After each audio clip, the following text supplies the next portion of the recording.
답은 AI 반도체, 또 최대 2차 전지 비교 분석, 2차 전지와 조선 수익의 길, 점상과 함께하는 특별 강연회. QR코드를 인식해 확인해보세요. 오늘 살펴드릴 종목은 유튜브 지연해피님의 종목으로 가보겠습니다. 굉장히 또 큰 종목이 들어왔네요. LG전자 가보겠습니다. LG전자의 매수 가격 11만 1,300원에 10% 갖고 계신데요. 현재 주가는 97,500원. 사실 LG전자가 저 가격대면 지난해 하반기쯤 매수하신 게 아닌가 싶거든요. 자, 그런데 LG전자 아시죠? 정말 오랫동안 고생 많이 했습니다. 언제까지 주가가 내려가나 싶다가 지난달 중순에 드디어 하락을 좀 멈추고 슬슬 올라오고 있는데 오늘자도 돋보입니다. 4.5% 크게 올랐습니다. 그도 그럴 것이 오늘 보시면 리포트가 새로 좀 나온 게 있죠. KB증권 쪽인가요? 15만 원 목표 주가를 내세우면서 매수 기회를 외치고 있습니다.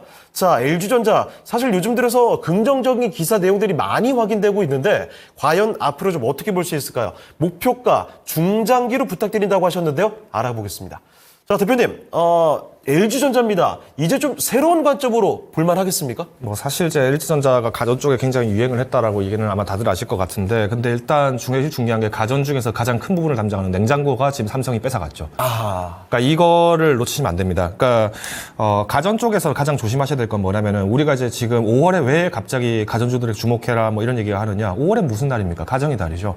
결혼 제일 많이 하는 달입니다. 그러다 보니까 지금 자연스럽게 나오는 게 아닌가 싶고요. 아무래도 이 레포트도 지금 5월을 공략을 하라라고 하는 것도 이런 부분들을 좀 어느 정도 반영하지 않았나라고 생각을 하고 있는데, 일단 이제 실적 부분을 좀 먼저 말씀을 드리면은, 일단 LG전자가 사실은 이제 작년도에 좀 많이 어려움이 있었습니다.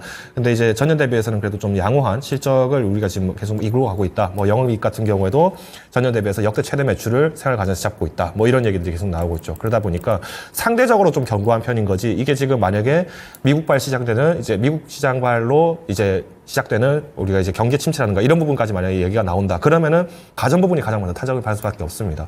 뭐 아시겠습니다만은 뭐 정말 가전제품이 우리나라 가전제품들이 정말 튼튼하고 내구성이 좋습니다. 근데 실제로 이제 이 가전도 해외 미국 시장이나 이런 걸 진출을 많이 하고 있는 상황이고요. 다만 문제점은 뭐냐면은 가전에 대해서 이제 만약에 우리가 특별하게 정말 고장이 나지 않는 이상까지는, 그러니까 정말 사용을 못할 정도로 오랜 기간 사용하지 않는 이상은 교체가 그렇게 빠르게 일어나지는 않습니다. 그러면 이사 시즌이라든가 아니면은 결혼이 좋다든가 경기가 좋다든가 이 세 가지가 모두 좀 박자가 최대한 맞아줘야 되는데 이게 안 된다면은 사실 제한되죠. 그래서 제가 예전에 한번 이 진시진 시간 때 그때 아마 전화 통화로 어떤 그 남성 시청자분께서 이 LG전자를 좀 오래 갖고 있었는데 어떻게 하면 좋겠냐 얘기하셨던 거에 대해서 차라리 코웨이를 한번 보셔라라고 얘기했던 기억이 납니다.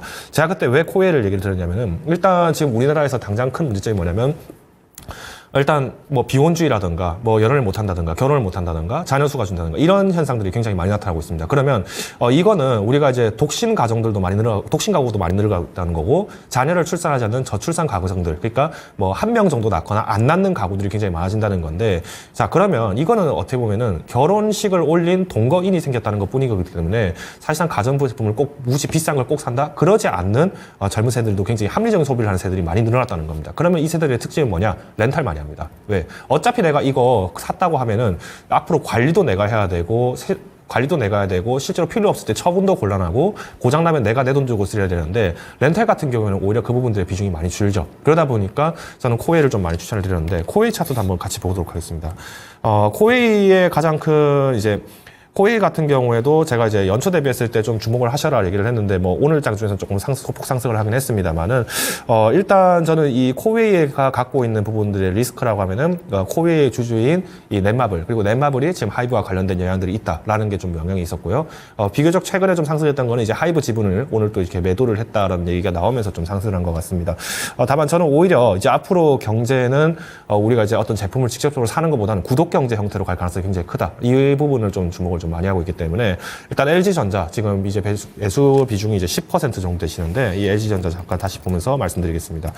LG전자도 이제 10% 정도면은 비중 자체가 나쁘진 않습니다. 우리가 가전 부분에서 내가 꼭 하나를 선택했어야 됐다라고 한다면은 저는 10% 나쁘진 않습니다만은, 일단 저는 2분기 실적 발표까지는 좀 변동은 있을 수 있기 때문에 좀 보수적인 운영을 하시자라는 의미에서 1차 목표가는 전화드리겠습니다. 10만 5천 원을 제시를 드리겠습니다. 이때 달성할 때 분명히 이제 LG전자에서도 여러 가지 기사들이 나올 겁니다. 합니다. 그리고 가전시장 관련된 동향들이 계속 이제 보도가 될 건데 아마 이제 실질적인 실적이 발표되려면 7월 정도는 가야겠죠. 그러면 이 앞으로 남은 2달 기간을 좀 잘 활용하셔서 전략적으로만 매매의 스타일로 좀 운영하시자 요약을 드리겠습니다. 일단 손절가는 지금 이제 11만 1,000원이기 때문에 여기서 만약에 9만 원대까지 빠진다 하더라도 한 25% 미만의 손실의 가능성이 굉장히 높습니다. 그래서 일단 저는 손절가는 약 20% 정도를 잡고 이제 9만 3,000원 정도 여기에서 이제 만약에 매도를 할 건지, 그러니까 즉 종목 교체를 할 건지 아니면은 여기서 이제 한 번 정도 추가 납입을 하되 지금 이제 단기간에 빠져나올 자신이 있는지 이 부분들은 조금 매매 스타일에 따라서 좀 맡기도록 하겠습니다.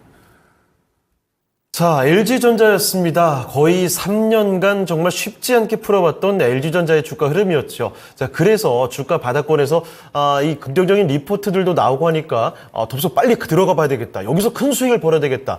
이런 생각 드시는 분들 굉장히 많을 텐데 조금 더 냉정한 판단이 필요할 것 같네요. 현재 주가는 9만 원대에 위치하고 있는데요. 10만 원 넘어서면서부터 조금씩 매도에 대한 고민도 해보실 필요가 있겠습니다. LG전자 살펴드렸고요.